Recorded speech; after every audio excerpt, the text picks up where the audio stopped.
running fans, jumping fans, throwing fans, all around athletics fans. Welcome to Talking in Ovals. How's everybody doing out there? I'm Alex Cuesta. My partner in crime over there hanging out is Dave Hyatt. What's going on, my brother? Not much. I just have to say that I've talked to a bunch of coaches, and I can't believe how insanely dumb this new proposal for the long jump is. It's God. just absolutely asinine. Part of the whole skill of that event is to be able sure that you can take off from where the designated board is, not have a whatever it's going to be a 3 foot area where you can jump out of, and they're going to measure it with like because imagine some of these 80-year-old officials trying to look at where they jumped from and then trying to measure it. Oh goodness. Make every jump count, Dave. That is the goal. Every jump I count. don't. And I can't wait until we have You no like it? false starts. You We like have this rule? false starts. If they false start in the 100, we just let them stand where they are and then do the gun. Good. No more fouls in any other events. Like, I can't wait for it. We're just going to kind of just have no rules. I'm excited. I'm excited for that era. I love how Carl Lewis is going ape shit over it though on X. He's like, It's fantastic. What? So before we get into all the fun stuff, give us a like, share, follow, subscribe, rate 5 star Spotify and iTunes. Spread this word of mouth. Find us on the socials at Talking in Ovals. Today is Wednesday, February 12th of 2024. It's episode 76. We were unfortunate that Dave was faking a sickness on Monday and we couldn't go. No, not the case. No, Dave was feeling like hot garbage, so we couldn't go. Can't do it without our brother. So we're here on Wednesday. We're excited. Before we jump into the PRs and stuff, always like to talk about last week's show. We had my good friend, both of our former co-coach, I guess, fellow coach, Yeah. Megan Blue. She is the head track coach at Chesapeake High School, Baltimore County, and a Toms River North alumni. So please go give that a listen. We had a really fun time talking to her about the differences in athletes because she's been in different states coaching, different schools. So it was a real cool insight. And her going into social work is an even better insight on like the mental side of it. So it was a great show. It was. We'll give it a listen. We're going to jump into the PRs right away. Dave, I'm going to start off. Our buddies over at Red Arrow Track Club always coming in and producing. We got our Michigan fandom over there, which makes me pumped. Yeah. Over at the Grand Valley State University Michigan Indoor Track Series, the 5th meet for that. Going to start off with the ladies. 8th grader Audrey Klein ran an 800 in 241.49. 9th grader Lucy Cross ran a 60 in 8.86. 10th grader Beatrice Perichetti ran an 800 meter in 238.76. 11th grader Elena Figueroa ran a 3200 in 1037.62. And 11th grader Naya Dibke ran a 200 in 26.19. So ladies, all blazing fast. Congratulations. They are awesome. And let's go to the gentlemen there. 10th grader Henry Robinson ran a 200 in 23.84. 11th grader Eli Johansson ran an 800 in 205.49. 12th grader Eli Tony, 800, 204.25. And 12th grader Shay White ran the 800 in 156.43. So for all you Michiganders out there that keep sending us these PRs, keep it up. We're pumped to hear all of you improving. And some of these names are on here, Hyatt, weekly, which makes me happy. They are. Yes. Just keeping on. It's a different event sometimes, but it's awesome to see. So Hyatt, take it away. All right. I want to give a shout out to our Lacey boy. Thank you to Coach Geiger, Andrew Tatcher, for running a PR of 938.38 to get 6th in the Group 3 32. It looks like he's just going to miss out possibly on being a wild card. And also to our Manchester buddy, Coach Griffin and Coach Sheff doing an amazing job. We got Brian Swain with a PR of 14 feet. And I'd like to give a shout out to Angelina George, where I'm teaching now. She got 2nd in the Group 2 800 and 216.26. I believe she's a top 6 seed going into the MOC in the 8. So awesome job, everyone. And an extra shout out for Brian right there. 14 feet is a school record, and he took 2nd place. And you almost forgot Westfield, group champion. Group 4 state champs. Group 4 state champs. In a lot of other states, that would be a state champion, but not in New Jersey. Damn it, got to go with the champs. So yeah, so we got. But it is the last chance to get a team title. So it's the highest team title that you can get is the groups. And then MOC is just all individuals. I kind of hate. I wish I had teams at MOC. So I think it's so hard though, because you don't have kids who like the only teams who would ever win is a team who has great studs. We were talking about this on Saturday at the meet. Like I've seen teams win state titles with 2 or 3 guys, and they might lose every dual meet because they're not a great team. They just have studs. But Westfield is an all around really good team. When you get to meet a champs, they do cross country scoring. Every place counts, but it's just the lowest score gets you the team title. But I digress. So again, yeah, congrats to everyone. Keep on bringing us to PRs. We love them. But this week we have an absolutely special episode So because excited. I'm going to give a call back to the start of the show. I say running fans, jumping fans, throwing fans, right? We have not had one of those, at least two of those. Two of those. We're filling in one of those quotas today because we finally have a thrower on the show. And it's not just a thrower. He is one of the current best American shot putters and jab throwers in the country. Right? Hammer and jab. It's Hammer. Sorry. Yeah. Hammer throwers. My bad. He is Jordan Geist. He is the 2024 USA Indoor National Championship bronze medalist in the event, two-time NCAA champion, two-time Pan American medalist, and a 10-time NCAA D1 All-American. Jordan, what's going on, man? Alex, David, thanks for having me. Doing well. How about yourself? We are pumped, and we were just when Phil Grove is the reason why you come on here. He's our connection. When Phil mentioned, he's like, oh, I have a elite thrower, was a monster in high school and current pro, Olympic hopeful and things like that. And we're just like, yes, absolutely. 100%. We want more field people because me and Dave are just washed up middle distance runners.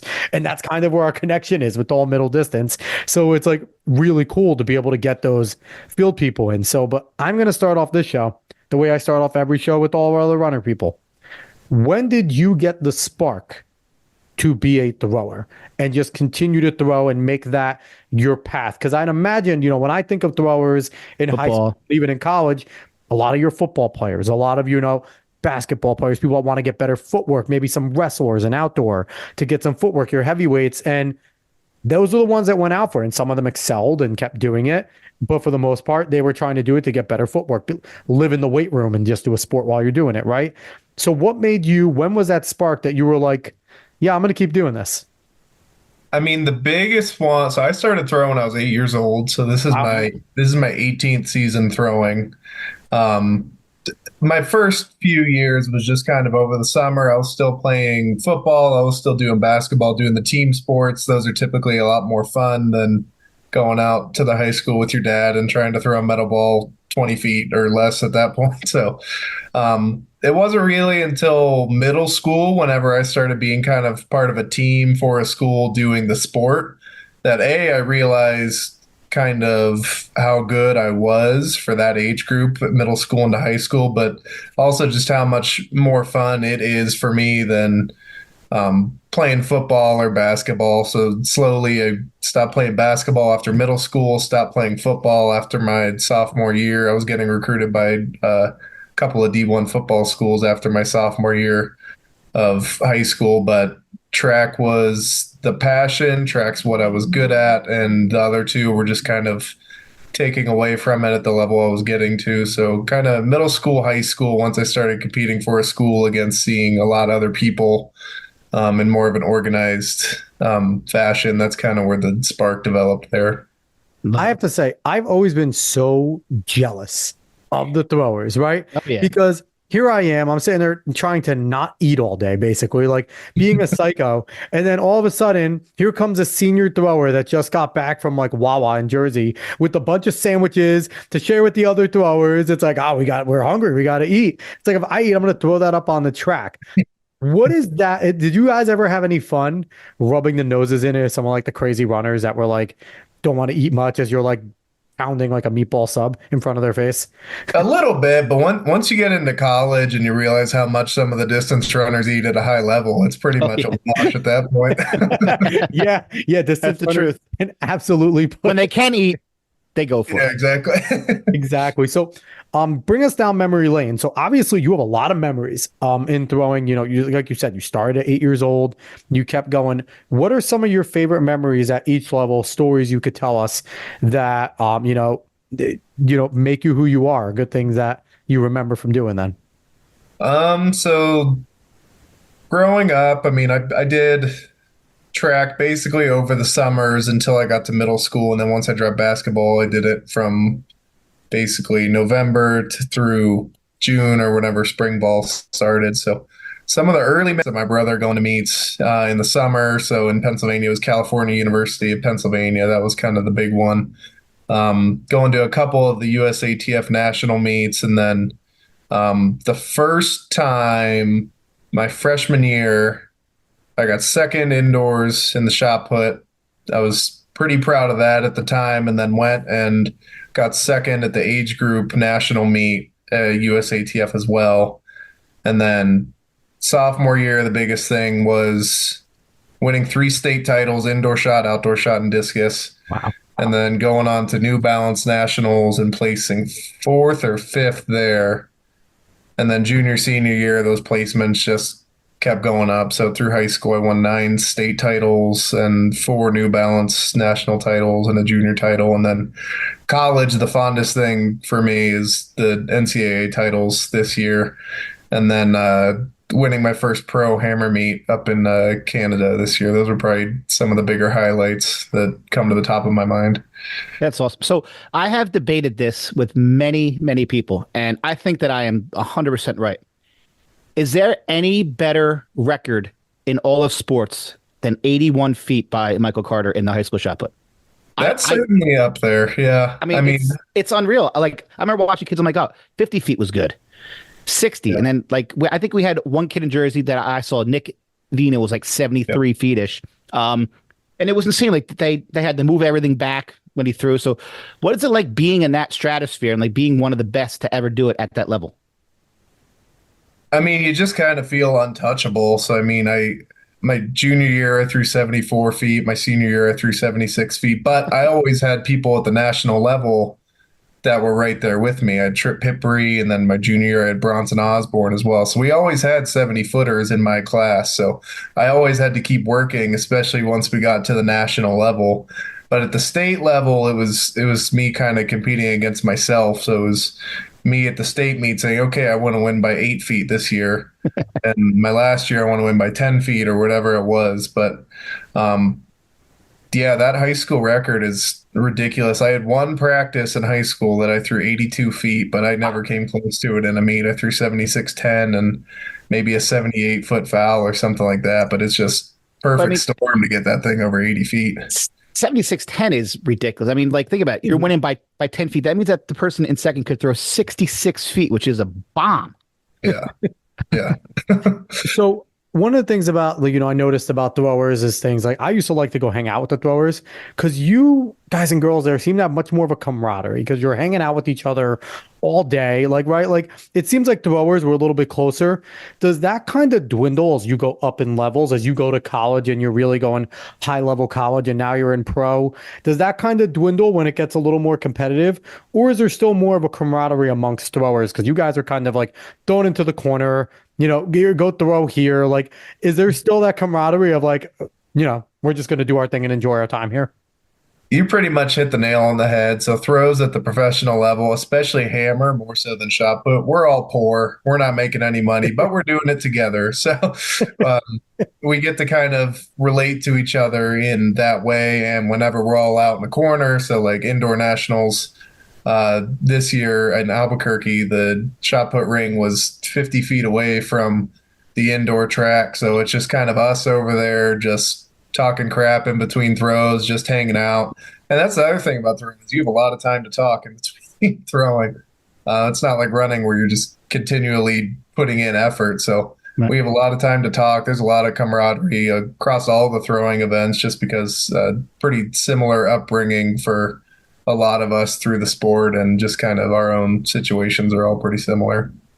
So what's it like when you're around there, being around like some of the legends, right? Like you're building your legend. You're young. I feel like you're going to be at the top for a long time. You did some great things in college.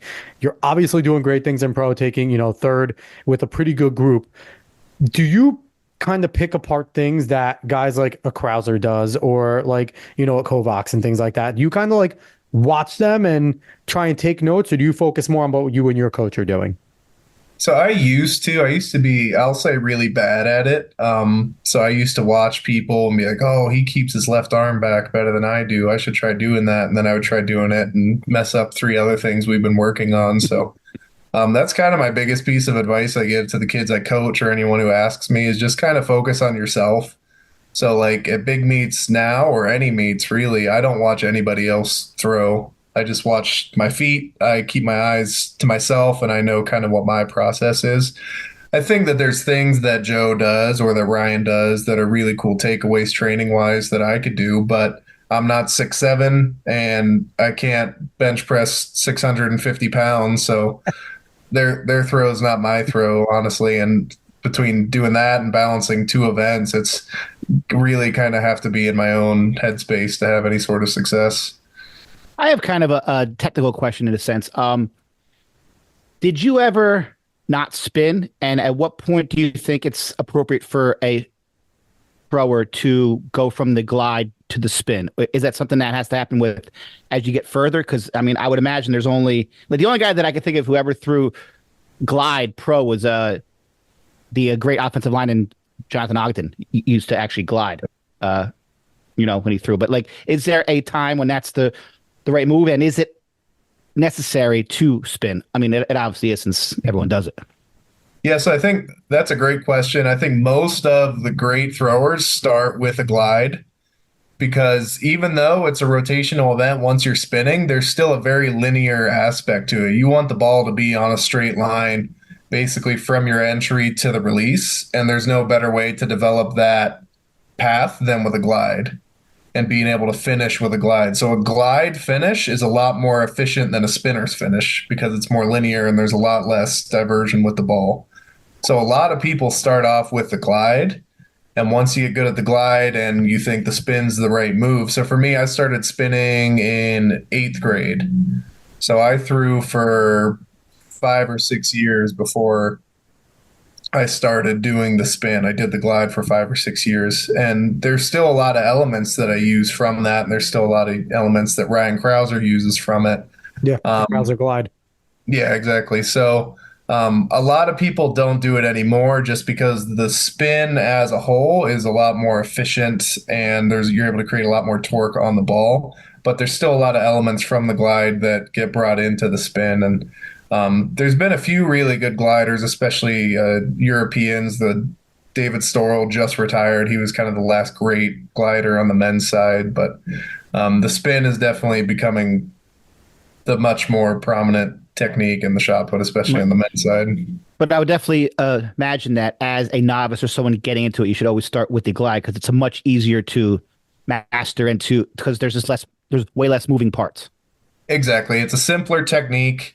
You're still developing the power output that you need to be able to throw far, and you're getting a feel for being able to accelerate a ball. So it's really good to learn the basics and just sort of get into it. And that's why a lot of decathletes do it, is it's a lot simpler technique to develop whenever you're only able to throw once a week, whereas a professional shot putter might be throwing 4 or 5 times a week. So you're definitely hitting the nail on the head there. It's a lot simpler, a lot easier to develop until you're ready to take the next step. And I am now excited because now I can call it a ball because Jordan Geist does. So I don't have to say exactly. Shot put. It's a ball. I love that. I love it. Empirical object. It doesn't have to be called a shot put. You heard it here from Jordan Geist. You can call it a ball if you want. It makes it simpler talking to people who don't know anything about the sport. Because technically the put is the verb. The shot is the actual ball. Yep. Yeah, there you go. So, Jordan, what was the adjustment like going from high school to college, going from 12 to 16 pounds? Because unlike a lot of other events and a lot of other things in life, right, you don't necessarily go from something and getting 4 pounds more. Now, 4 pounds might not sound like a lot. It's a lot. When you're trying to launch it into the air, it's a huge difference. Did you have to go a little bit back to mechanic drawing board when you went up? Did you find yourself like gliding in practice a little to get your mechanics down, or did you just incorporate it right in right away? With the short answer is no, I didn't really change anything, but the long answer is my senior year. So after my junior year, I picked up again in August or September, and all I threw was the 16 for my first 3-4 months of my high school training, and I did a meet in December. And I threw 68 feet with the 16, which is a age group world record. Yeah, I can imagine. Yeah, so 18-year-old. So I threw that 2084, which at the time, I think the Olympics before that, I would have gotten third place. And then coming into my freshman year, it was basically just me developing on that. And I threw 2145. That was the year I was the youngest to ever throw 70 feet. So it was a pretty smooth transition. I was really strong in high school too, so that helped, and I was a really good athlete. So for me, it was just kind of honing the technical pieces. And over college, I've gotten a lot more technical and changed a few more things every year. And this last year was the one where I was finally consistent at that distance. It wasn't just one throw and then 65 the rest of the year. So this year was just kind of the culmination of all those technical changes to being a little bit more consistent.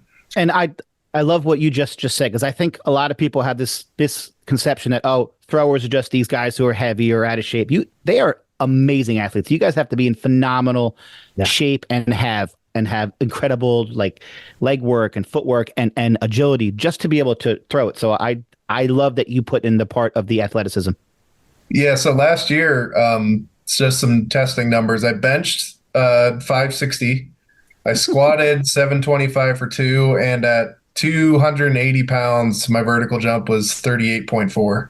Wow. That is an athlete, ladies and gentlemen, right there. That is an And athlete. you know what? And that's the thing too. It's like when you get to your level, when you get to the elite level, you kind of are all that way, right? Like all of you guys are freak athletes, like in your own ways. And like it's so cool. And like people need to realize, like Dave said, like the throwers, yeah, in high school, some of them might just be the big kids, right? And even some in college, they get away with it.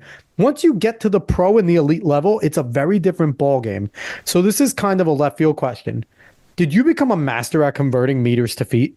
Like in an instant? Because like I struggle with that every time. I see I'm things, always on my phone, like, okay, I see that things is that's like meters. I'm like, what the hell is that? I'm an American. Give me feet. Like, have you become like a master at doing the math quickly and converting it? I'm pretty good at it, but honestly, so I mean, everything in high school was feet and inches. Yeah. And then once I got into college, it was just a cold start into metric. So all I knew when I was in college was what my best was in metric. So you basically just go cold turkey. And I know 2134 is 70 feet, and I can kind of eyeball the rest of it. So You know what, though? To me, that is a problem that we have here. Like every other country uses meters. Why are we still using feet and inches? Meters is so much easier. Like it's all done by like tens. It's a lot easier process, but we just don't know it here. So it's very hard for us. But if we would get with the times and do what everyone else does, then we wouldn't be watching these meets on TV. Like I have no idea. I love being an American chauvinist. When it's on our American network, show us the feet conversion, damn it. Be a chauvinist. Come on. But so you also throw the hammer, right? At a pro level. When did you start throwing the hammer? Was that a high school event? 'Cause I don't know, are there any high schools in the country that do hammer, like any states? Because I know Jersey doesn't. I know Jersey. Rhode Island's the big one. They're the big one. They throw it in high school. Rhode Island, it's starting to get adopted more. So Ohio's kind of always thrown it a little bit. Georgia's thrown it a little bit. California's picking it up a little bit. I always heard it was didn't- safety concerns that like because it is a dangerous element with the chain and everything, and if you're not a master at the technique, it could get very dangerous. You can hurt. Not just yourself that, pretty badly. at the indoor level, there's not many facilities that you have enough space to throw it. Yeah, so the weight indoors, the for those who don't know, that's basically the hammer that's brought down to a third of the length and about double the weight. So high school's 25 pounds for guys, 20 for girls, 35 past high school. The world record was just set in USA's this past year, or 86 feet. So substantially further than what shot put goes, but it's a big safety concern because of the cage requirements. Because it's pretty hard to aim that after 4 turns. So especially like hammer at the high school level, you have to have probably a $20,000 to $30,000 cage at a high school to be able to sanction it. So a lot of schools just haven't been able to keep up with that. A lot of states haven't been able to. But for my own upbringing, Pennsylvania doesn't throw it. We started throwing the weight my senior year, but we didn't throw it at our state meet, so it was kind of pointless. Hammer wise, I also didn't throw it except for New Balance Nationals. We knew the meet director and he knew I was a good weight thrower. So I got second in the weight my senior year of high school, just shy of 80 feet. And then I went to New Balance Nationals in the hammer. Practiced it for probably about a month with my club coach at the time, Michael Hambrick, and I threw it was 240 or 238. It was top 20 all time in high school, and I won the national meet on my basically my first meet ever doing it. Wow. And then got into college, actually learned the rhythm of it a little bit. Scored Pac-12s my freshman year, third at Pac-12s my sophomore year. COVID, came back first time over 70 meters, and then this year I just got a new coach at Arizona, Lucas McKay. He was a professional hammer thrower, so he kind of helped me take my throw to the next level. And third at NCAAs, third furthest American collegiate of all time, fifth at USA's. So hammer just kind of pretty natural. My technique is I'm far from the technical model, but I have a lot of horsepower and I know how to accelerate the ball. So that's kind of my big advantage. So now we're just kind of working on the technique now, which is definitely the harder part of the throw.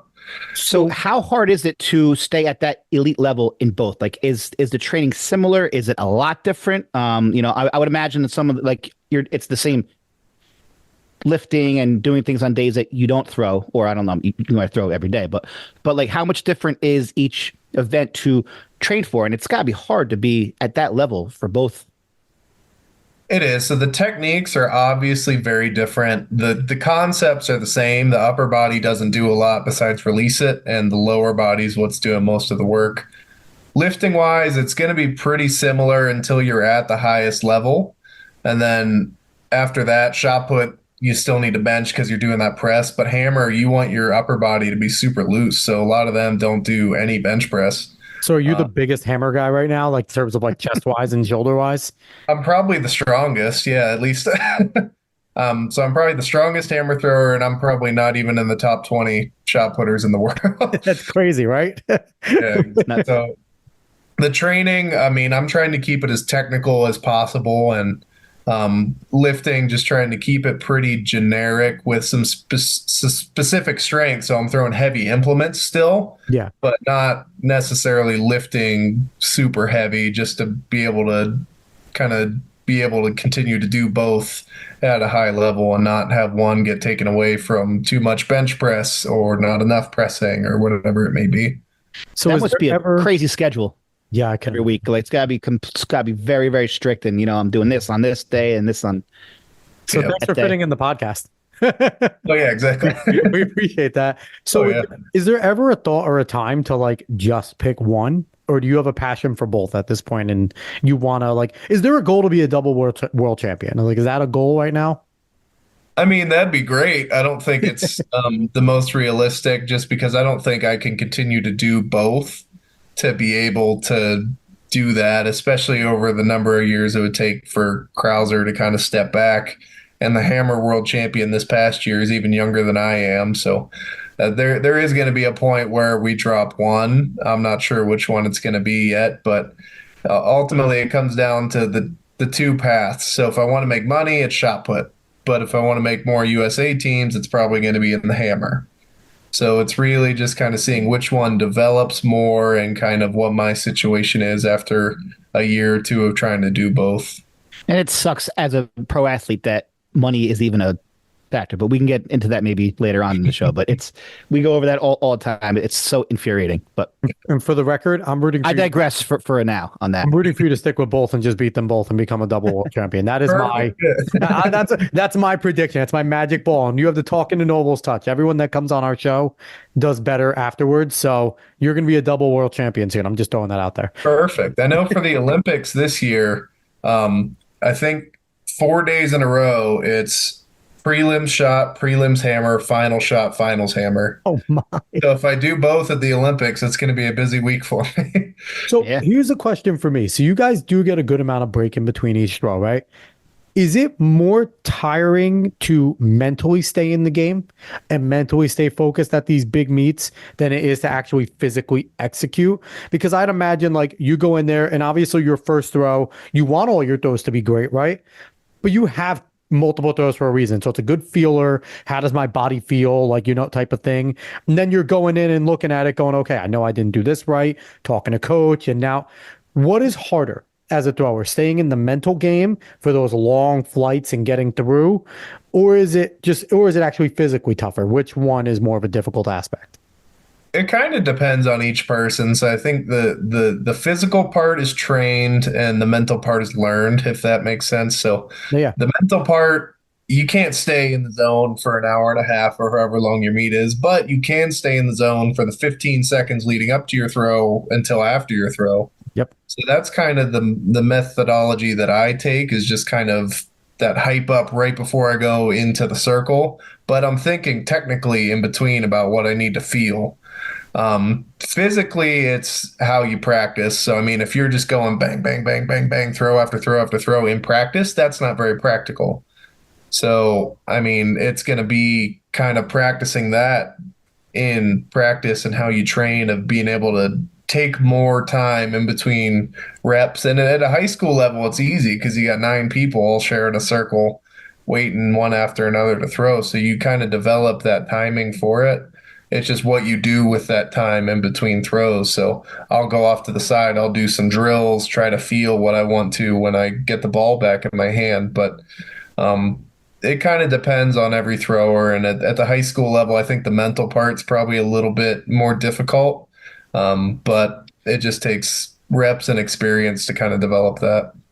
So here's a question I think everybody wants to know. Are you a yeller? Because that was the coolest thing to me. Like, just that release and that energy. Are you a yeller, or are you like a subdued, I'm just going to go in there and do my job? With some people, they go after it and they're just like, and you hear them across the whole track, no matter how many people are in there, like, that guy just threw a bomb. Yeah, so I'm regarded as one of the more stoic throwers, a little bit quiet, a little soft spoken, but I'm definitely a big yeller once I get to releasing the implement, for sure. Yeah. Love it. Love it. Not in practice, but in a meet, yeah, I'll start yelling. Now, is that kind of a mental thing too, to get you like, is it like a good feel, like a rhythm type of thing that, you start that yell at the release point, or is it just a natural thing to do? It's kind of natural because so scientifically, an exhale creates more power across your midsection, so you actually throw further if you exhale. And I think the yell is just a more exaggerated version of that everyone has just always kind of picked up. So is that why tennis players grunt while they're hitting too? Because they're exhaling? That actually makes a whole ton of sense. Unless you're like Sharapova and she's like just moaning. I'm sorry, it's weird. Some of them are weird with their grunts and yells in tennis. I love tennis, but it's bizarre. But throwers are awesome. So I want to get into a little more of the life of a pro thrower, because we talk a lot on here. The life of a pro track athlete, outside of a select few, is not very glamorous. It's difficult. It's tough to make money. We had on earlier a little while ago Eric Sawinski, who is probably on TV more than most runners and can barely scrape by being a rabbit. Like he's always out there. You see him, you talk about him, and he's only getting to these meets scraping by. What is it like for you? Do you have a sponsorship right now, number one? And number two, what is it like getting to meets, having to afford to pay for these meets and things like that? How is that? So sponsorship wise, I don't have anything major. I have a couple of local people that I kind of know. So Ridiculous. Ironwood Track Club, that's the main one. So TJ Crater up in Ironwood, which is up in Coeur d'Alene, Idaho. He was my former college coach at Arizona, and he took over the club up there. So I just got brought on this year. Indoor USA's was the first meet I competed for them.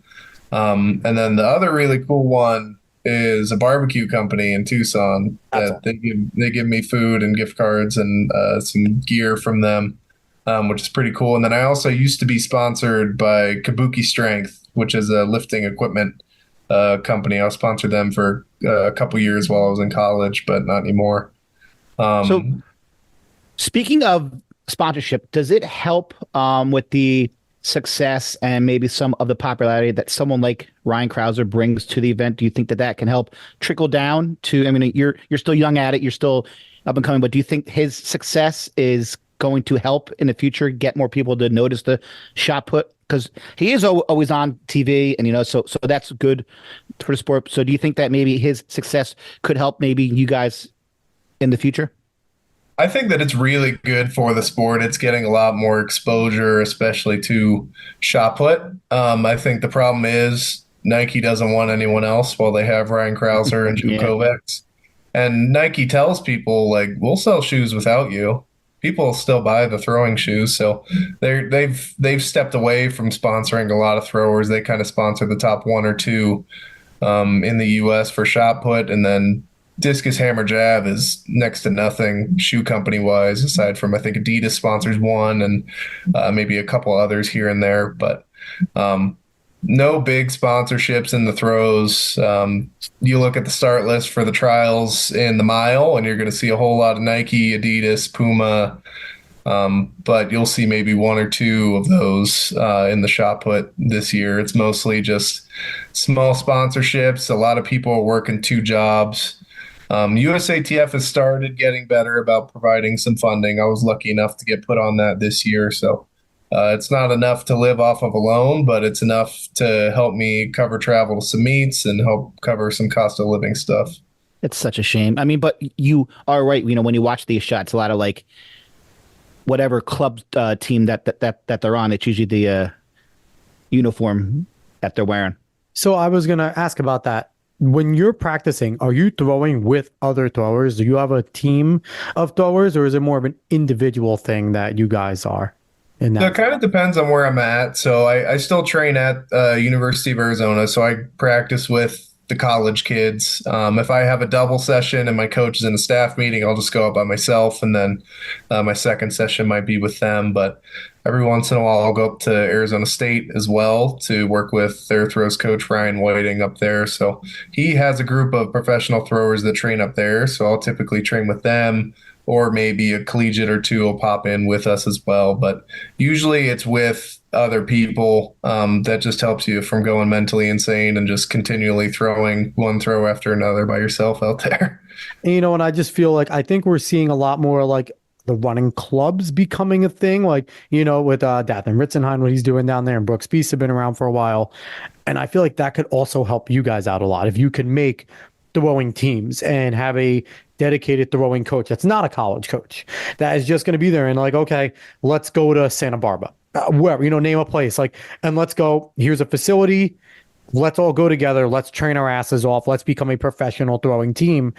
I feel like that would help overall with sponsorships and stuff too, because that has to be the tough part too. It's like, okay, I'm going to sponsor Jordan Geist, but what am I going to, what am I getting out of it? Who else is helping him? Who else is with him? Is there anything else to market him with outside that he goes to a few meets and he throws really well at those meets?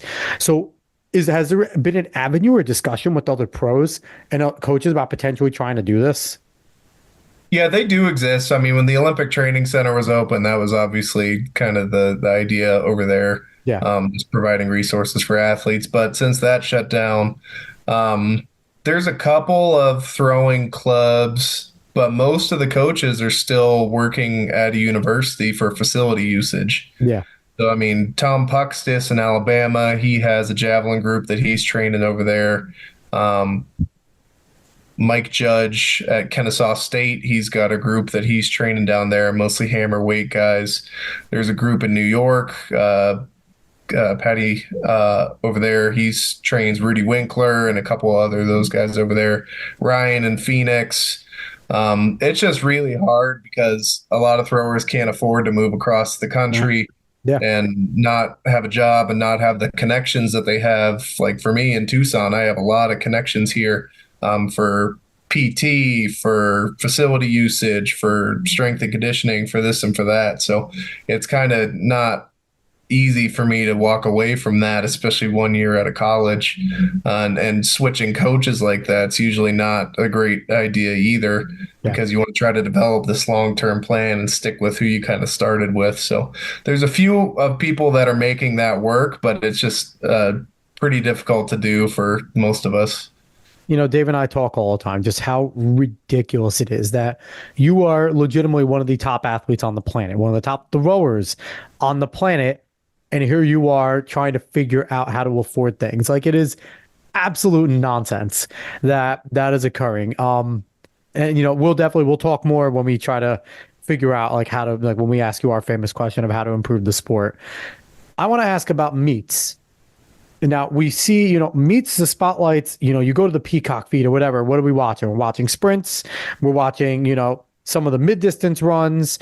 The long distance gets cut out for commercials. But then here we come back and this thrower did this. And it's like the top thrower did this, the top jumper. Nobody worries about the rest of the fights. Maybe if they're a fan favorite and everyone knows them and they're struggling, okay, they'll show it, right? They'll jump their throw. How is that like? What is the treatment at these meets for you guys as throwers, as opposed to the jumpers, as opposed to the runners? Do you guys get same treatment as it look like? Do you guys get less, more? What is that like? What do you guys feel like it's like too as a group? It just kind of feels like we're thrown off into the corner. It's kind of how it looks on TV too. So I mean, at USA's this last year, women's shot put, the flow of the throws and each one was dictated by TV timing. Wow. So every throw had to start exactly on the minute. So even if a girl had fouled a throw, you still have to wait 45 seconds before you could step in and take your throw. So we're just kind of stay warm. How do you stay warm that way? And how do you stay prepared? Well, the thing is, none of the girls knew that they were going to do that. Oh. So they just walked out there and just kind of got screwed over. So it's just, that's the type of stuff you learn just to kind of roll with the punches in this sport. And that's why we kind of like, so Tucson Elite's a big one that we host here at the University of Arizona. It's only throwing events, and it's hosted by the throws coach, designed by throwers for throwers. That's the type of meet that a lot of people like coming out to. We have a big barbecue in between the 2 days. Nice. There's no TVs out here. USATF only has affiliation with the second day. So that's the type of meet that we really like having. Whereas USA's, we're just kind of thrown on the back burner. Something like the Pan American Games, we warm up outside of the track throwing. We go into the call tent, wait 45 minutes. Then we could go out, take one warm-up throw, and then we're throwing in the meet. So it's just kind of, you get used to it, and the more experience you get, you kind of learn how to deal with it. Yeah. But it's definitely not ideal. Do you think I just wish that real like quick, they Dave, real quick, do you think it should be mandatory for these bigger meets that the meet directors are comprised of like a specialist from each event?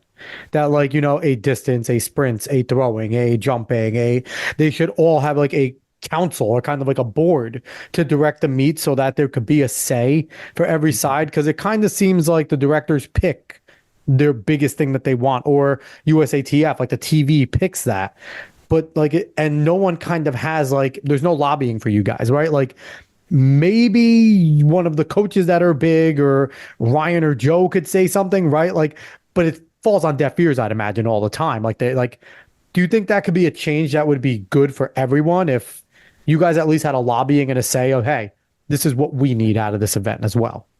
And USATF definitely has that. They have a board of ex and current athletes that are kind of, that's their job, is kind of lobby some of that stuff.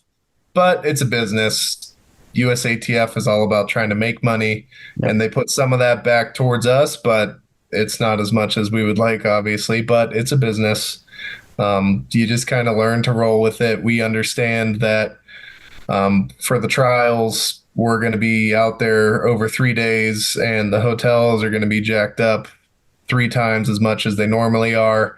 It's just kind of what we're used to. None of us like it. We've all said it, but it's just the way it's always been done. And Eugene's got to pay off that nice new track. So Peacock, seriously, next time you see Jordan go and throw 70 feet, just throw up a graphic of Patty Mahomes throwing the ball about 20 yards. And he threw a 16-pound shot put further than Patrick Mahomes. And a 20-yard throw is considered difficult. And that's a light football. And I think that's something that they need to do, right? Put up graphics like that to try and make up someone that doesn't pay attention to shot and be like, oh, wait a minute, that's 16 pounds as opposed to a, I don't know, 3-pound, 4-pound football, not even like lit up with air. This is pure metal. Like, and that's, I feel like that would draw eyes to the sport more, where it's like, oh, wait, oh shit, just do it that far?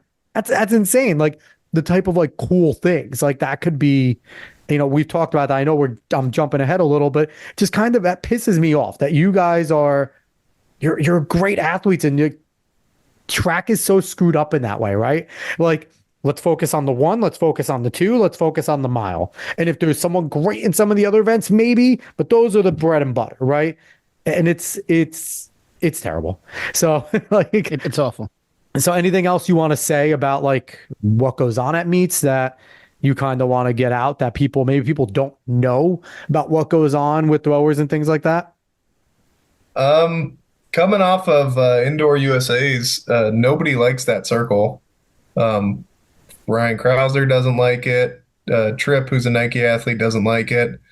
I won my national title on it. I hate it. Most people don't like it, and they haven't changed it. So what is there about it that you don't like? What's the difference? So It's wood. I'm completely ignorant to this. What is there the difference between circles that are like what type of surfaces are there and what sets this one apart?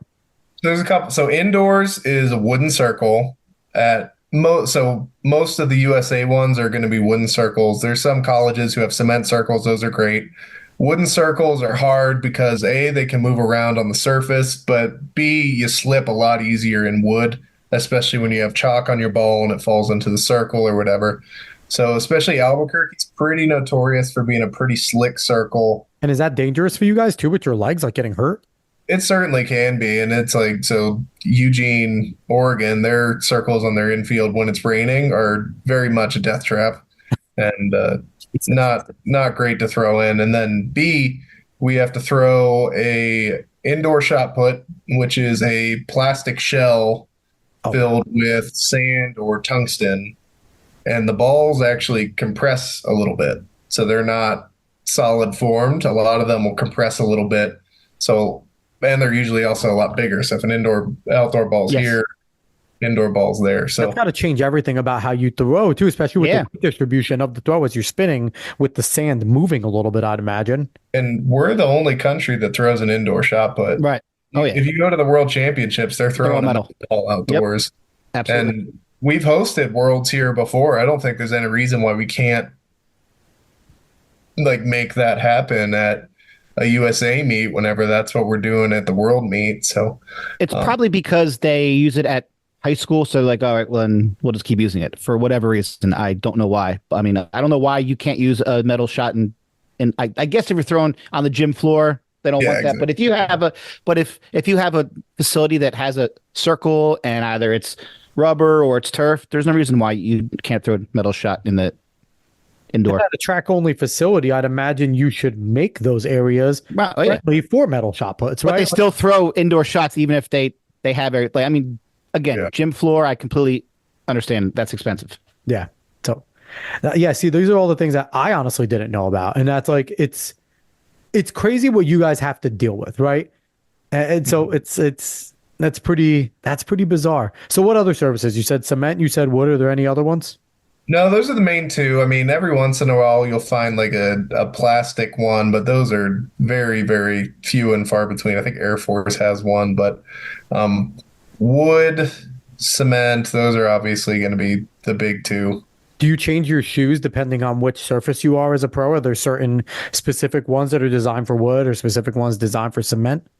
Not necessarily designed for, but I have certain ones that are broken into different levels so I have one my outdoor ones have a little bit of a groove to the bottom of it to have a little more traction. And indoors, I have ones that are completely flat so I can wet the bottoms of them to grip the wood a little bit more.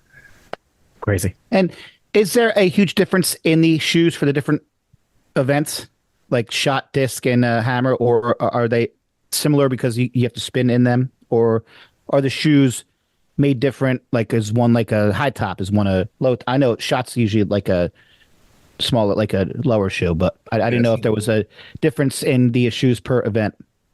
Shot, disc, and hammer are all the exact same. Javelin's different because those are spikes. The spikes, yep. As far as shot, disc, and hammer, they're all the exact same. They're going to be broken in a little different between hammer and the other ones just because you're using the heel and the hammer as well. But the actual shoe itself are the same for all three. So you're going to be excited when they bring that long jump thing into shot when you're going to have a throwing zone and there's going to be no more board or anything, and you're You can gonna, step out the front. Go you ahead. just, yeah, just don't touch the grass. Just we'll start the mark where you go. What do you feel about that? Did you see that change with the long jump that they're thinking I about it? did, yes. I mean, I think the world records are going to get broken. That's for sure. Well, yeah, because you don't have to worry about where you take off from. Exactly. Yeah, There's and no I skill in think that. I mean, there's obviously skill, but you don't have to worry about getting steps and running backs. Like, it's just, It's pure athleticism. It's not, there is, you take away the skill of it. that they're. If you look at the Highland Games, I don't know how familiar you guys are with the Highland Games, where you do the stone toss and you flip Yeah. the Okay. Yeah. Yeah. Yeah. all that stuff. There's some of that stuff that's implemented in that. So you throw behind a toe board and only one foot has to stay in and the other one can step out and they'll still mark it from the toe board. Or for the caber toss, it's about how straight it goes. So you have an official going behind you trying to figure out how straight it's actually going from when you release. I think that it's going to be really, really difficult, like you guys said, especially if you have an older official trying to pinpoint where they're taking off from in the long jump, unless there's a way to make it laser measured. which there probably is pro level, but not high school level. Or even Yeah, more colleges. that's not a scalable thing No. downward towards high school or like the junior Olympic stuff or anything like that. So And I that's part think of the that challenge for you guys as throwers too. You have the lip right there, right? Like you can't step over that. Like you're gonna trip over that half the time because it's elevated. Like imagine if they took that away and it was kind of like, meh, you're cool. Like you have another 3 feet, you could spin onto it. Like yeah. how much would that change the game for you? Because you have to get your rotation and there's your mark there, right? Like where you're safe, where you're not safe. So I mean, for me, I'm considered a shorter thrower. So it's what 7 feet 2 inches or 7 feet. That's plenty of room for me. Yeah. But up at Arizona State, they have a 7'1" kid who's Jeez. trying to throw shot put. So the amount of drive that he gets across the circle, he's left with about 6 inches in between his feet, which isn't a wide base at all to be able to throw the shot put. So he's very much running out of room. So someone like that could benefit tremendously from it. But that's just kind of the luck of the draw. And that's why taller athletes tend to go a little bit more towards the discus because of biomechanical advantages, but also not having to worry about running out of circle as much. Yeah, there's all those little intricacies, and I just think like taking away something like that takes away part of the skill, part of the strategy. Because you probably know a lot of guys that if that wasn't there, they might be able to throw further, right? But you have the skill to know, and like you probably know that circle, most circles like the back of your hand, right? You understand when you get there where you could be, where you can't be, and I'd imagine it's a lot with your. Especially you're back in the day, long jumpers, once they put their tape down, their legs go on autopilot. They know, and it's just it's like golf. You get that one perfect and you try to do it the same every single time. And you're frustrated as hell when it feels the same and it doesn't work the same, right? Like it's a very similar thing there. So, I mean, I hope that it gets tried. It's terrible and it gets rejected. And I hope like that it doesn't trickle anywhere else, that they see that this is stupid and that it doesn't go on. So I hope it doesn't get to you guys and the throwers at all. Why have a bar in the pole vault? Just measure everyone's highest high jump, yeah. height or the highest hip height. Yeah. Just have Hondo one, just jumped 27 feet, just do one flight for the high jump. That's it. How high are your feet in the vault? You could drive forward. It doesn't matter. There's no that the standard makes a difference in all that. So we're going to get to the golden question, Jordan. If you had a magic wand and you could change something about the sport that would draw more casual eyes, that will get a bigger fan base, that will get individuals like you paid, that absolutely deserves to be a freaking millionaire and not have to worry about anything. Yep. What would you change? I mean, so the biggest thing has to be exposure, right? Because 100%. everyone knows about the track part. Yep. The field part's usually put on the back burner. This year they didn't even throw a shot put at the Milrose games. So I mean, just offering it at more places and just having some prize money to incentivize the best people to go to it. That's got to be the big part. I think one of the more fun ones, like you kind of mentioned earlier, is just having someone who's never done the event before Try it. go out and try throwing a shot put and then just show the professionals going after that. I think that would just be kind of funny, but also just kind of shows how impressive it is what some of us are able to do. Yeah. Yeah. Well, I mean, it's like always tell people like, I'm like, go to your bowling alley, find a 16-pound bowling ball, and tell me how far you can. I mean, it's different in size, but it's the same weight. Like nobody even bowls with a ball that's heavy. That's like, whoa, that's way too heavy. So just Maybe imagine Jordan that. does. I'd imagine Jordan Oh, I'm just sure throws balls with the 16-pound ball. He's got a 40-pounder. He just rips down there. He just actually shot puts it into the bowling pins. He might be more accurate that way. You're probably pretty accurate. Probably, yeah. And No, but like we've had people say, like I mentioned earlier, like set up a circle, and this is from our buddy Krista Felsky in yeah, Westfield. Set up a circle in Times Square. Have a shop out there. Have people feel and watch you guys throw. Set up a pole vault pit outside somewhere and have Mondo just show these people in person, like just like not at a meet, just like random to get exposure, because that's exactly what it is. You guys need the same exposure as other people get within the same sport. We're not even talking different sports. We're talking about the exact same sport. I saw a video with that went viral, and it was they were trying to see if people could do a head ball as high as Cristiano Ronaldo got at one point. It was a viral video. Why couldn't we make a viral video there of just having you just like walk up? Like, maybe we should do this. Let's set up this video. I'm not even kidding. We'll go in the middle of New York City with a bunch of us. We will sit there. You'll have like maybe like an indoor shot, right? So we don't hurt anybody with the rubber.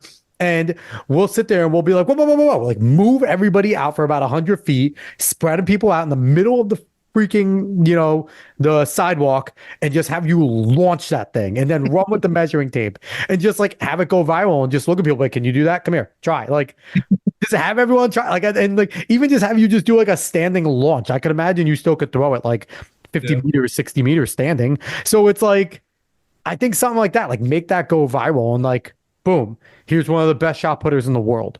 Can you do what he does? Like, and they used like to needs to be a thing. They used to do street meets too. Kansas used to have a big one, and Sacramento in like 2015, I think, for USA Nationals, they did a street meet for the shot put. But I think it's impractical to do, especially for the shot putters. So they kind of gotten away from that. I see it a little bit more in pole vault now, but yes, they have like here they have them like you can pole vault. They put a runway on the beach every year, and they have a meet. Because we here, I'm at that'll be perfect too. A shot put Jersey Shore. They have it though. Yeah, do it on the beach. That'll be great. I also will talk about like you mentioned the exposure aspect. Like I went to watch the U.S. National Championship on Friday, and I had to pay $12.99 a month for runner space for USATF.TV, so I could actually watch the best track and field athletes in our country compete. There's no other sport that where that it's insanity to me that. And then they're showing this. It's like in like 4 different screens that like you could barely see. It was just, and it's just mind-boggling that that's how we have to watch this amazing sport. Is it's all behind paywalls. It's even if it's Peacock, you got to pay for it. Flow Track, you got to pay for it. Runner Space, you have to pay for it. And then you're spending $40 every month, and you're like, what am I like? Why does this have to be? It's insane. Yeah, I mean, in marketing, they call it a barrier to entry. So, I mean, it's really hard to get new people to watch it. If they're like, I have to pay $12.99 to watch a sport I've never seen before, I'm not going to do that.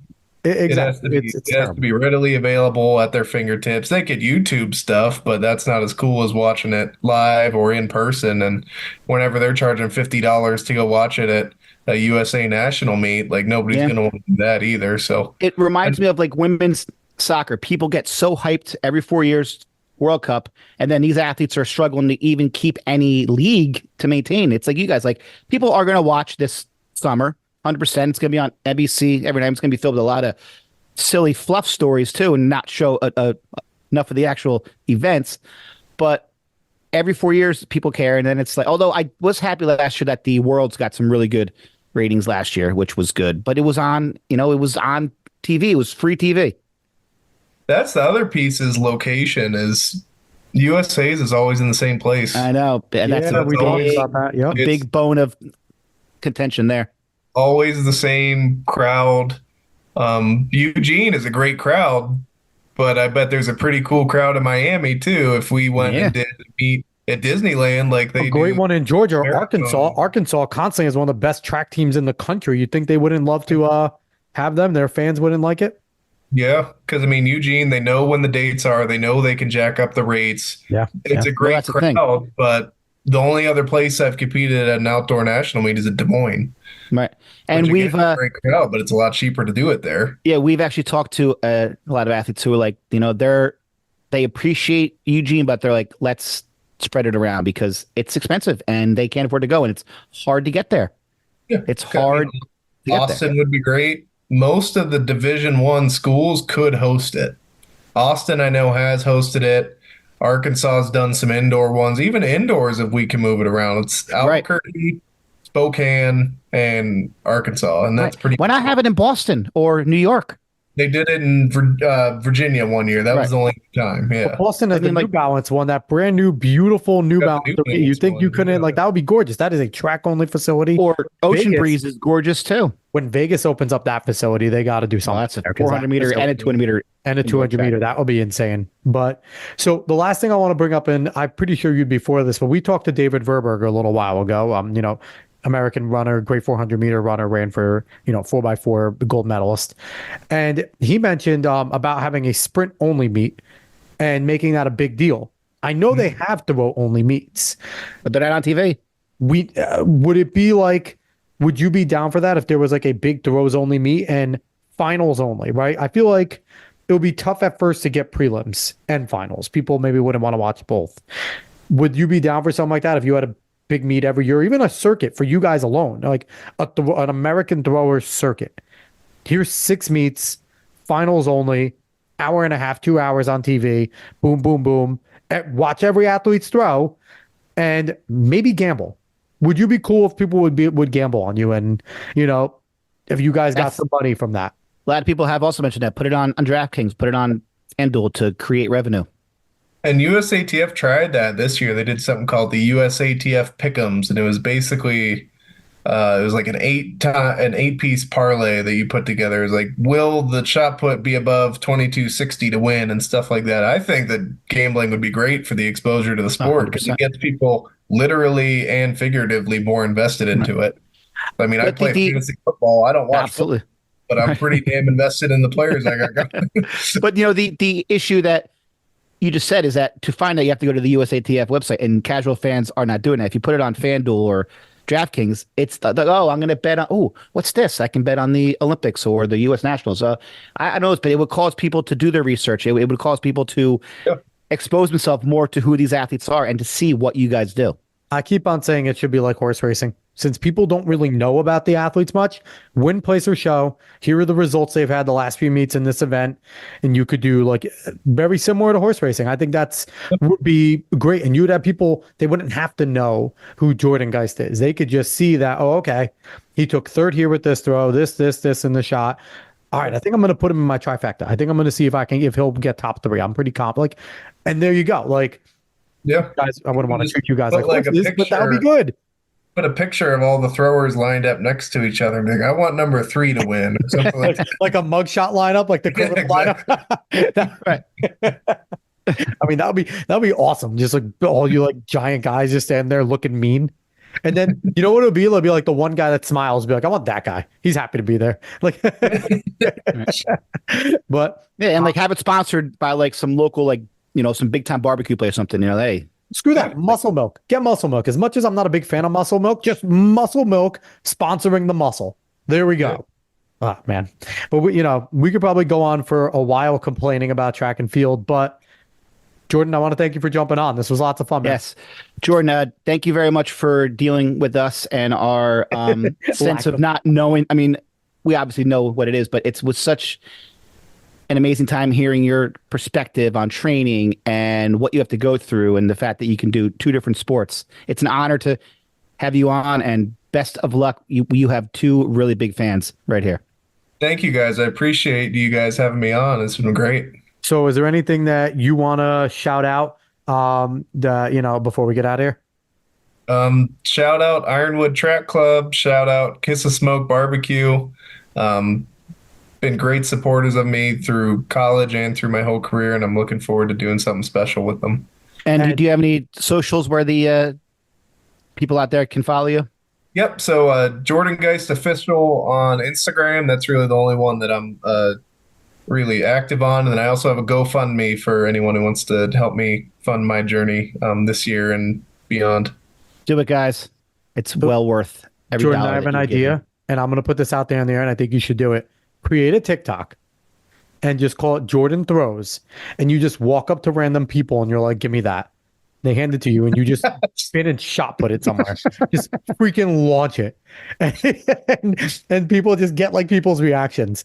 I feel like that because you'd be able to get people to walk up and just like take like their milkshake or their soda and just be like, and you're an imposing dude. Who's gonna get pissed? Like, what are they gonna do to you? Right? Like, just sit there and walk up. It like, works for Nick Simmons doing it. in the middle of the mall. Things. In the middle of the mall, just be like, hey, can I get that? And they'll be like, what? Just grab it and just do a spin and just launch it into the ether. You would definitely get watches. People would laugh hysterically at that.